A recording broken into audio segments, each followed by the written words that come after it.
Hey, what's up, Street Talks? Eric from the Eric from Street Photography Blog. So, I'm currently down in SoCal with Cindy's family in Garden Grove, and I just kind of want to give a quick life update and kind of what's been going up on my end and having a chance for us to catch up. Essentially, exciting news: me and Cindy were actually gonna live in Vietnam for about 2 years. I'll talk a little bit about this as we go on, but we just moved out of our one bedroom apartment in Berkeley and Cindy essentially is doing her PhD program at UC Berkeley. She's studying her PhD in Vietnamese French colonial history.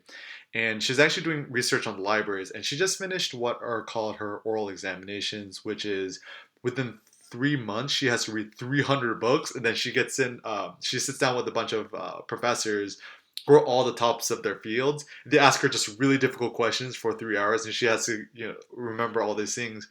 And the entire time was super intense. I was just trying my best to be house hubby. So I would cook, I would do the laundry, do the dishes, clean up the house, also go to campus with her, quiz her, and test her. So I'm excited that Cindy passed. Yep. And she's finally done with that. And we're down here in SoCal, just kind of chilling out before we move to Vietnam, where she's going to do some more research in the field, in the archives and whatnot.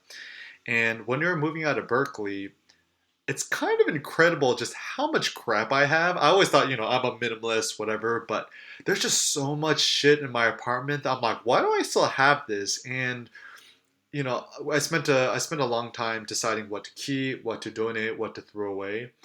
And what I just kind of discovered through the whole process is like, have you ever had something, you're cleaning up your house, you're moving, is you have something and you know that you're not going to use it immediately. You're probably not going to use in the future, and it might have been useful in the past, but there's no real use for it anymore. And you're just kind of wondering, why am I going to keep this or hoard this? And I think what I discovered is there's a sense of fear that we have that this material object might come in useful in the future, or there's kind of this strange emotional attachment you had to something in the past, especially when it comes to cards or gifts. But one thing that I realized is a lot of these physical possessions we have a certain purpose in our lives which might have been useful to us in the past, but it's not something we really need anymore. So why are you attached to it anyways? There's this fantastic book I read. It's called The Magic of Tidying Up. It's by this Japanese lady who has this whole philosophy who combines kind of like Zen Buddhism as well as detachment, letting things go, cleaning up, minimalism. It's actually a pretty good book.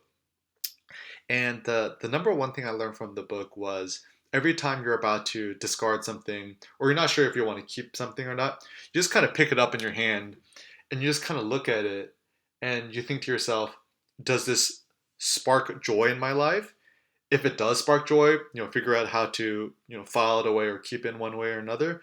But if it no longer sparks joy or doesn't spark any joy, you just kind of look at the thing and you say, dear rubber ball, thank you so much for bringing me joy in this part of my life. Unfortunately, I don't need you anymore. So I want to thank you for giving me this joy that you've given me already, but I'm ready to let you free and go back to wherever you need to go. And I feel like this is the same thing with us as photographers. We tend to hoard way too many old cameras, maybe even old photo books that you'll never look at anymore, or the by having so many different lenses is that we think, oh, what if, and you remember how excited you were to buy in the past, but you haven't picked it up in like 6 months or a year. And I feel like in this situation, knowing being grateful for the things that you've had in the past, but knowing that it might be better used for somebody else. So, for example, I've gotten a lot of free cameras from camera companies, and I've also bought a lot of cameras on my own. And currently, I'm just pretty much down to my digital Ricoh GR camera. And for all my other cameras, I know I could sell it on Craigslist or eBay and get a few $100 for it, whatever. But what I did instead was give it to friends or family or people I know that would actually make good use out of it. And emotionally, I actually felt a lot happier giving it away as a present rather than just making a few $100 on it, especially when it comes to somebody who I know could give it another second life. And this is one thing I love about rather than just throwing stuff away, like donating it. We're very lucky in front of our apartment, there's like a Salvation Army drop off box. So a ton of our stuff, a bunch of my unread books and stuff like that. I was able to put there, and it's kind of nice to know that it might help somebody else in the future. But still, I didn't get rid of as much stuff as I would have liked to because we are kind of in a time crunch. So at one point, we're just like, screw it, just threw everything in random boxes. And one of my good friends, Brandon, helped us drive some stuff down here to SoCal. And yeah, we essentially have the next 3 months down here in Southern California with Cindy's family. And man, the lifestyle here is so much more different. Like in Berkeley, I mentioned we essentially went a year without having a car, which was pretty amazing because I've had a car since I was 16 years old, and I'm an American, got to drive everywhere. But by not having a car, I think it added more joy, happiness, and freedom to our lives. For example, what I would do, we started taking the bus and essentially taking Uber, other places, or renting cars when we needed it. And small things like when you're on the bus, there's so many different things you could do. Like I could have a more engaging conversation with Cindy rather than driving the car and worrying if I'm going to miss a turn or hit somebody. You could read a book, do logistical work, answer emails, whatever. But also, I found myself doing a lot more street photography also while taking more public transportation, whether that be taking the BART, which is the public transportation system in the Bay Area, or taking the bus.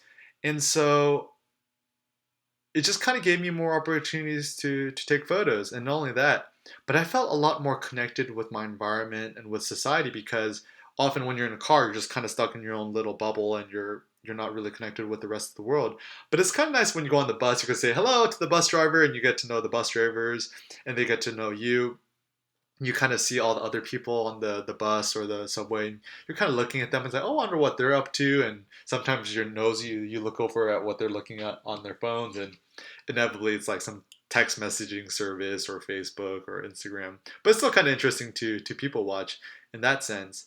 And not only that, but it's kind of made me realize that I don't really, at least in the Bay Area, need a car. It's kind of a nice luxury to have, but at the same time, I found that being here in SoCal, unfortunately in LA, you kind of need a car because it's just like a crazy suburb. Everything's super flat and spread out. And unfortunately, also being down here, you're stuck in traffic like 99% of the time. But one thing I love when I'm driving is just listening to podcasts. The Tim Ferriss podcast, as well as James Altucher, are probably my two favorite podcasts. So it's just kind of nice to be able to have the chance to even learn and learn about new things while I'm stuck in traffic. And the funny thing is now is I actually look forward to being stuck in traffic because that just kind of gives me a chance to listen to podcasts and catch up. And there's so many good coffee shops down here in SoCal now that I'm essentially the entire day I'm just going from coffee shop to coffee shop, reading different books and blogging, sharing ideas. I'm currently in Cindy's her bedroom right now, and also the weird thing is being in SoCal and especially being kind of close to LA is here it's like kind of like media and video and entertainment. I feel kind of inspired to make more videos again. I know I haven't really had the opportunity to do so much when I was back in Berkeley. So I hope to do more of these videos and share my experiences and other thoughts and stuff like that. Another thing that I've been trying to do is like it's always hard to stay inspired in terms of what you do. And I just realized the other day I've written over 1,500 posts on my blog on street photography essentially.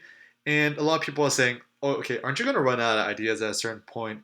And there are certain days that I wake up and I'm just like, man, what am I doing with my life? I'm all dried up. I'm just repeating myself. And I think it's all a matter of pushing yourself to continually grow and to absorb new ideas. One pro tip I have is, and I got this from Elon Musk. I'm a total Elon Musk's and Tesla fanboy. He said in an interview, if you really want to expand your thinking and be more creative, try to learn the fundamentals or the one-on-ones of everything. So for example, one of my regrets is I wish I studied computer science or learned how to program when I was in college. And so I'm actually kind of self-teaching myself just stuff for fun. I'm never probably going to ever program anything, but it's just something that interests me. So, follow what you're interested in, not necessarily what will be practical. Like even Steve Jobs, he studied calligraphy when he was in college because it's something that randomly interested him. And like a decade later, he or maybe not that long, but anyways, when he started developing the Mac, he was one of the first computers that developed having really good fonts. And had Steve Jobs never randomly taken that calligraphy course in college, which didn't have an immediate payoff, maybe the world wouldn't have pretty fonts, and we'd all just have the same Comic Sans or terminal type text.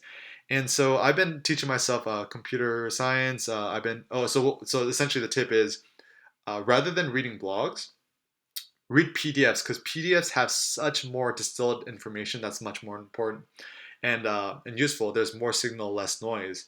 So I'll just type Computer Science 101 PDF into Google, and I'll just download 5 or 6 PDFs and just kind of scan through the PDFs I like. And I'll read a lot of these PDFs, and I learn so much information. And my rule is whenever I get bored of reading something, I'll just stop reading it. Like I don't feel like I need to read the whole thing, and I'll just kind of skip on to something else. So and this is just a book I'm reading at the moment, which I think is so interesting. It's called um, I think was it like it's a book on algorithms and human beings. I have it on my Kindle. Let's see. Was it called? It's Algorithms to Live By. So it's an interdisciplinary book about combining certain concepts from computer science and algorithms to living your everyday life. And I find that one of the best ways to be creative is, yeah, just study all these different random stuff and just figure out ways you could just kind of combine it and mismatch, and remix them together. And I think one of my biggest contributions to, I guess, the field of street photography is the fact that I was interested in sociology and psychology and other things, and combining and refreshing that into a more novel idea. And you guys might know that I've been really into philosophy lately. But yeah, now I'm kind of going to study more computer science, algorithms, learn some more basic coding, and maybe figure out some ways that I could use these creative outlets to apply to different photography related things. And yeah, like I think the only way to be happy and productive in life is to always stay creative and kind of putting your life in your own hands, because I know a lot of my friends who, unfortunately, most of us have jobs that we hate. We have like 9 to 5s, and we're not really where we want to be. But regardless of your position in life, I think and this is another philosophical thing I'm starting to realize, it's less about changing your external world to fit what your ideal lifestyle is. Rather, it's enjoying the lifestyle you already have and figuring out how you could best exploit the positives of that lifestyle to help you. So, for example, living in LA sucks because you're always stuck in traffic. On one hand, you could just be complaining in your car like, "Oh God, I hate traffic. This sucks. My life sucks. Blah blah blah." Or you're like, "Okay, I have 2 hours a day. I'm stuck in traffic. How can I use this time in a positive way?" Maybe that's listening to audiobooks or listening to podcasts or listening to some calming or relaxing music which uplifts and energizes you. Or let's say you have a 9 to 5 job that you hate and you're just looking at a computer screen all day. Obviously, that sucks. So maybe when you do have time, when you're bored at work, rather than just going on like Reddit or random, blogs and stuff like that, maybe see if you could use that time to, read PDFs of certain books that are interesting to you, or use that chance to build up your side gig. I think if you ever want to do photography as a living or do some sort of create your own startup, it's really nice to have the backup of having a steady income from your 9 to 5 job, and then on the side, deciding how to, build up your own lifestyle so you're not as pressured. And then finally, once you have enough income from your side gig, then you could kind of jump ship from your job. Essentially, what happened to me was after I graduated college, I was working at a tech company doing social media marketing and community management. And all my free time in my job, I used that chance to build up my Twitter following, my Facebook following, and I would even blog during my lunch breaks or come up with ideas while I was bored at work. So I think in a lot of ways, having a 9 to 5 jobs could be like a huge advantage. And also you have the social benefits because you get to meet your coworkers and talk random crap or play ping pong like I did with my buddies. And because the problem is, since I'm a very social guy, being working for myself, I don't go to the same office every single day, so I get really lonely, and that's why I love going to coffee shops because I befriend most of the baristas, and I'll chat with them, and that kind of is what energizes me a lot. And also another suggestion I have is if you have this idea for some sort of entrepreneurial endeavor, know that it doesn't have to be perfect. This is another concept that I'm learning from computer science and algorithms is that there's never 100% optimal solution to anything. And there's always going to be a margin of error. And essentially, what you're trying to do is minimize your risk and trying to do good enough. So, one of my favorite quotes is from Voltaire. He says, "The perfect is the enemy of the good," and that's kind of my personal life philosophy too. Is that I just try to get things about 80% good and then just publish it. I know some bloggers they try to aim for perfection, and it just adds extra stress and anxiety. And I think that, af of course, trying to get it really good is honorable in itself, but there's a certain point where you just try to keep improving it and keep improving it, and then there's just kind of diminishing returns on your effort. So, for example, let's say you want to write a blog post, it might take you an hour, and it's about 80% what you feel like is good versus spending 10 hours on a blog post. Maybe you get to like 85, 90% good, but is that extra 9 hours really worth trying to like perfect a blog post? And the nice thing with blog posts and most things that are digital nowadays is that, if they're kind of ephemeral, is that even if you kind of screw up a little bit, it's better to have it out there than to never put it out there. And I think the unfortunate thing about a lot of humanity and a lot of our creative dreams is that we spend so much time in our heads coming up with these good ideas, but we never execute. And I think it's better to execute a plan like okay rather than never executing it. And in Silicon Valley, there's a saying like fail forward. Every time you make a mistake, treat it as a learning experience rather than saying, oh, I messed up, this business didn't go according to plan. Use the opportunity to say, okay, these are the ways in which this lesson didn't work out, but what are some of the important lessons that I learned from this? And how can I use this to fail forward and be a little bit less wrong in the future moving forward? And know that constant doubt and this feeling of dissatisfaction is going to be pervasive because even me, I get to do what I love. I blog, I make these videos, I teach workshops, I travel the world, I have a beautiful partner, I have money saved up. I don't have to worry about finances or paying the rent month to month anymore. But yet there's still kind of this nagging sense of dissatisfaction that I have that I'm like, could it be better if I made more money? Or should I travel more? Should I travel less? Should I spend more time with my friends, less time with my friends? Should I read more philosophy? Should I read more business books? Blah, blah, blah.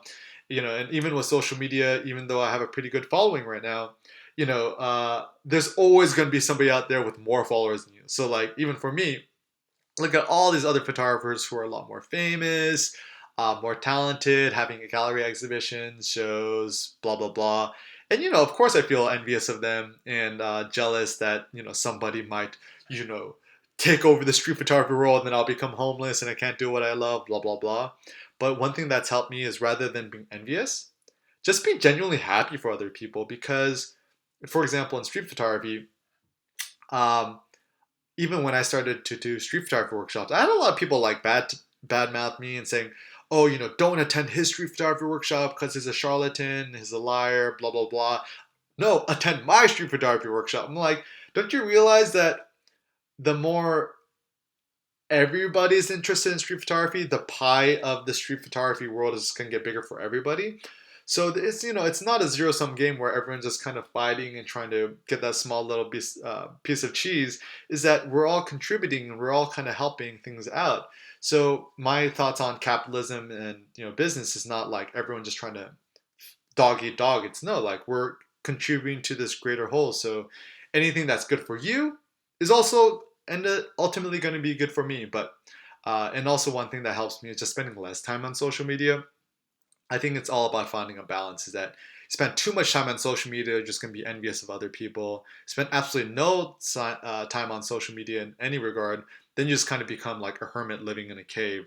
Um, and so for me at the moment, I actually uninstalled all the social media apps from my phone because honestly, I think I have a really hard time focusing. I don't like saying ADHD because part of me, like I just feel like it's one of those modern phrases that we just slap on everything. So, oh, kid can't focus in class, ADHD. Oh, I can't focus, ADHD. No, it's just it's just people's brains work differently, and I'm not very good at focusing. So for me, my pro tip is rather than trying to focus, like intentionally, like, okay, I'm gonna sit down, I'm gonna focus on this thing. What I do instead is I remove distractions. So I'll turn off the Wi-Fi on my laptop. I'll turn off my phone, and essentially I'll try to remove distractions as much as possible, and then naturally focus will come as an outcome. Another thing I've been thinking about is kind of social media and how I think it's not really as empowering as it should be. What I'd recommend instead is for you guys to start a blog. WordPress.org, they offer a free framework for you to blog on top of. Bluehost.com is the host I recommend most people get. I think it's like $5-10 a month. You get your own URL and start your own photography blog. And I think if you sign up for Bluehost.com, there's like a one-click WordPress install. And I think the great thing about blogging is you own the content versus like if you upload a photo to Facebook or Twitter or Instagram or Snapchat, whatever, essentially the platform owns the content. So essentially you want to own the platform. So by creating your own blog, your own website, your own web presence, you kind of could control that, which gives you more flexibility. And also I think it's just more self-empowering. And a lot of people say, "Oh, Eric, you're so good at social media, blah blah." Honestly, I don't think I'm really that good at social media. Nor has maybe social media helped me in a sense. It's more like the blog. I think the blog has kind of been the nexus of me being able to share these different ideas, concepts, and create some sort of online community. And even YouTube, I'm not sure if I'd consider YouTube social media. It's just to me, it's just like recording videos and expressing myself in different ways. I think that social media, like Facebook, Instagram, Twitter, they're kind of like imagine you have a tree and you have all the branches. So social media is kind of like the branches, which could kind of help you spread your breath in certain different ways. But it's really the trunk and the roots and the bottom, which is the foundation, and that's what I would call either a blog or a website, and kind of the nexus of what you should really focus on. And so yeah, so essentially create your own blog if you don't have your own blog, or if you have any sort of creative idea, please, please, please go forth and do it right now. Do the smallest possible thing today necessary to advance you one step forward. Get all these ideas out of your head onto the computer and just kind of freaking do it because one of my philosophies is, and one of my life quotes is, tomorrow is never. Whatever you procrastinate until tomorrow, you're just going to end up never doing it. And it's also okay to kill ideas. Like you might have a really good idea that you've been thinking about for years and years. Don't feel like you have to do the idea just because you have the idea. Be like, okay, maybe if I haven't worked on the idea up until now, it wasn't something I was really passionate about. Because I often feel that in terms of creativity and doing things you love, no one needs to force you to do it. Like even for me, like it's been a while since I made a YouTube video, but suddenly I'm just like, I just kind of want to do a YouTube video. So I'm sitting down here in front of a laptop talking to you right now. It's not like I have someone with a gun against my head saying, Eric, you must create a YouTube video right now. And if I did it, it wouldn't be as not natural, it wouldn't be as authentic, it wouldn't be as fun. And so even with blogging, I do think it's a good idea to have a practice of blogging every day if possible, just to kind of get the ball rolling. But at a certain point, you'll kind of find that you don't want to blog for the sake of blogging. You want to blog because you want to blog, and you have an idea or concept that you feel will empower other people. So even nowadays, I think I'm starting to spend more time to distill down bigger ideas. So I'm probably going to blog less often, even though I do blog pretty often. But yeah, really just kind of go with the flow and never force. And this is so contrary to a lot of American thinking. Never force yourself to do anything you don't want to do, essentially. And I think a lot of people say, "Oh, okay, Eric, that's impractical," blah blah blah. No, but I really do genuinely believe that you are in control, and not in 100% of ways, but in a lot of ways, you could control your fate and you could control your lifestyle. I mean, nobody forces you to work at a job you don't want to work at. Nobody forces you to be in a relationship you don't want to be in. And you don't really have to do anything anyone else tells you to do. And of course, there's consequences, right? Like you don't do what your boss tells you, then you're probably gonna get fired or you have to get another job somewhere else. So I think just kind of know the trade-offs and ask yourself, how important is something to me? If you value your time, your freedom above anything else, maybe it's a good idea that you work as a barista, or you work at a travel agency, or you're a hostess, or a flight attendant, which kind of gives you a lot more flexibility in terms of your schedule and your traveling. And the downside is you're probably not going to have a stable family life. Or let's say, you don't want a family to weigh you down, then maybe having a family is not right for you. So I think it's all about creating your own lifestyle for yourself, and knowing that what's good for you is not necessarily what's good for other people. Like, even everything I'm saying in this video, like, I'm not telling you you have to do this. This is just certain things which work for me. And one thing I get from the blogger James Altucher is that all the advice you give is essentially autobiographical, because I go through certain things which stress me out, things that make me unhappy and miserable in life. And I like to think that there's probably other people out there who kind of have experienced the same things I have. And even if one of these ideas that I'm sharing is helpful to you, I'm happy, because for me, I think my purpose in my life isn't for me to just buy a million Leicas and just like swim in like fields of cash, but really to help empower other people and to help you, yeah, you essentially create the art you're kind of destined to, and to create your own creative vision. And yeah, and I personally find the most purpose and meaning helping other people. And a lot of that is through, studying sociology, going to church growing up. Also, my mom having a really tough time growing up. Single mom raising a bunch of kids. We all grew up like lower socioeconomic status. That's why I believe in like open source, giving away things for free. Because yeah, I do believe that humanity could be so much more helped by helping other people, and not locking things behind a paywall or whatever. And so another thing is, if you find it hard for you to be inspired to do your creative stuff, know that by not doing your creative outlet, you're kind of doing humanity a disservice. So let's say you have this great idea for a blog or a YouTube channel or a podcast. By not doing it, you're hurting people who might potentially be empowered by what you want to do. So yeah, that's another way to not necessarily a guilt trip you into doing something like against your own will, but know that I think that all of us, we have a duty and a role and a reason we're put in this planet to help other people. So I hope some of these ideas help you out. In terms of other details, I know I just kind of like ramble on random stuff. Uh, yeah, I'm enjoying time down here in SoCal, and I think as I get older, I'm 28 now.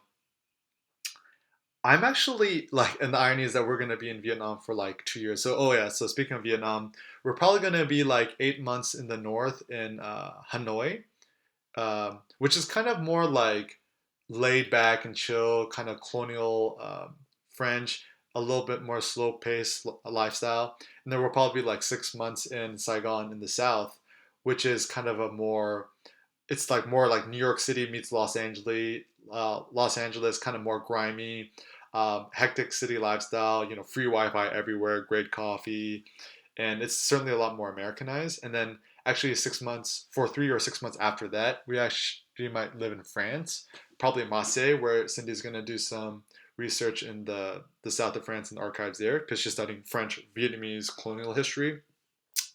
And so the irony is that we have a lot of traveling ahead of us, but now I feel like I don't really need to travel. If like, I think in the past for me, traveling was a sense of escaping discontentment, that there's a lot of things about my life which I was miserable with. Like, I didn't like my 9 to 5 job, and I kind of felt trapped. I felt like a prisoner, and I felt that like magically by traveling the world and going to Paris and France and going to Italy and Asia, Tokyo, whatever, that like somehow I'll find enlightenment and I'll be happy. But if anything I learned from traveling is that traveling has helped me better appreciate home. So even nowadays, what brings me the most joy and happiness is just spending time with friends, family, having a good cup of coffee, being creative, and enjoying just kind of like domestic lifestyle too. Like, even with spending time with Cindy's family, I just like I just like to turn off my phone and just sit down and have a conversation with them. And I know that they're not going to be around forever. I'm not going to be around forever. And I think at the end of our lifetimes, we're going to definitely care much more about the social interactions, our relationships with our family and friends, rather than anything else. The other day, I went to LA to visit one of my good friends, Kevin, for dinner. We had Korean barbecue. It took me like an hour to drive there, hour to drive back. Spent 3 hours having dinner, but it's just like, and like that's so much more fulfilling, rewarding, and brings me so much more joy than like going shopping at a mall or something like that. So yeah, and I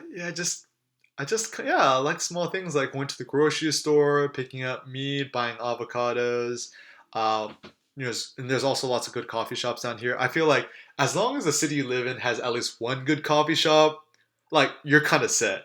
And yeah, and we found that one good coffee shop. This place called Ink and Bean in Anaheim, or yeah, Anaheim, which is like a 15-minute drive from here, which I'll probably go to after I'm done making this video and have some coffee and chill out. But yeah, like life is really good. I'm still doing my like one backpack lifestyle where I essentially have all of my life's possessions in this one backpack. You can see actually it's like a Leica. I've actually taped out the Think Tank logo. But if you guys are curious about this backpack, it's called the Think Tank Perception 15. Freaking the best backpack. Like I've gone through so many bags. This is by far the best bag I've ever got. Nice little zipper here, so you can put in like stuff down here. Have a nice little zipper up here where you can put in your smartphone or small things. The best part is you open your backpack here. There's a lot of protective things for your cameras and lenses, whatever. In your back, there's also two slots, one for your iPad, one for your laptop. And you could even see, I used to always use the big Bose noise canceling headphones, but they're just so big and bulky. And these are just like a pair of cheap Samsung headphones that come with the phone that work pretty decently well. And yeah, like all I do on a daily basis, I'll just carry the laptop with me, and I'll have my smartphone and the Ricoh GR, and yeah, just nice and light. And sometimes I'll read on a Kindle Paperwhite. Like I love the Kindle because I'm not as distracted. Because I'll also read a lot of books on my smartphone on just the Kindle app on my phone. But the problem is I'll be reading a book on my phone, then I'll want to check my text messages, then I'll go check out random blogs. Whereas with a Kindle, you could only do one thing at a time. And while I do prefer hardcover books at the end of the day, I just feel that at this point in my life, I just can't accumulate more stuff. So, it's just another trade off I'm gonna have to make. But ultimately, for me, I think the information is more important to me than the experience, and that's just a personal thing. And I'm obsessed with this idea of lightness. So anything that can make me physically, mentally, spiritually lighter is something that brings me happiness and joy. Yeah, so that's pretty much life update for me as of now. I don't really have any more desire to have any more cameras. Even my film Leica MP, I'm intentionally just keeping it in the bag, and I don't know if I really want to bring it to Vietnam. Apparently, there's a pretty big film photography community out there, so I might bring it and shoot some film. But at the same time, I think the number one thing I learned about shooting film is that shooting film has helped me appreciate digital photography so much more because film is such a pain in the ass. Ultimately, I prefer the aesthetic and the look of film and the meditative Zen process. But still, like I like the empowerment of digital. That it's so easy to download the photos into Lightroom. I just apply like a preset, the Airkim Tri-X 1600 preset, which I have available for free on my blog. If you just Google Airkim presets on Google, you'll find them. And yeah, just have more images that I could just post to the blog. And yeah, I think it just helps me have a more steady output of images and creative juices. And also part of me is because me, like I'm more of I like to think of myself as like a photographer for the people. So I say buy cameras, no, not buy cameras, buy books, not gear. Don't worry about the camera you use. Of course, I can't say that if I own like you know a $4,000 Leica camera with a $3,000 lens.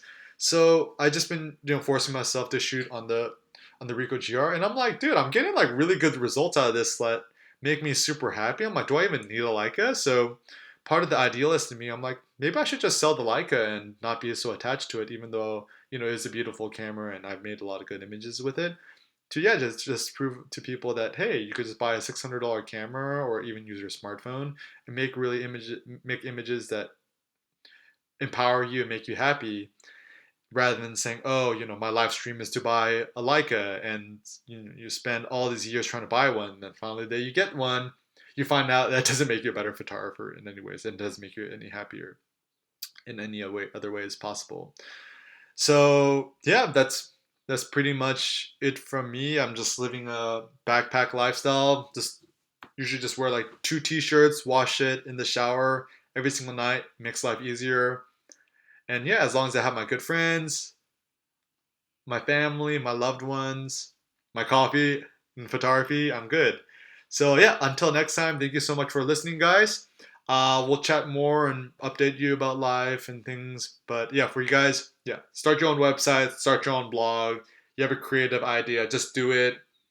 Make it 80% good, just publish it, and don't do anything you don't want to do. Live your life, love your life. But yeah, man, it's so sad saying goodbye, huh? But anyways, I'm out, guys. I'm gonna have another espresso. Peace out, and catch you on the blog.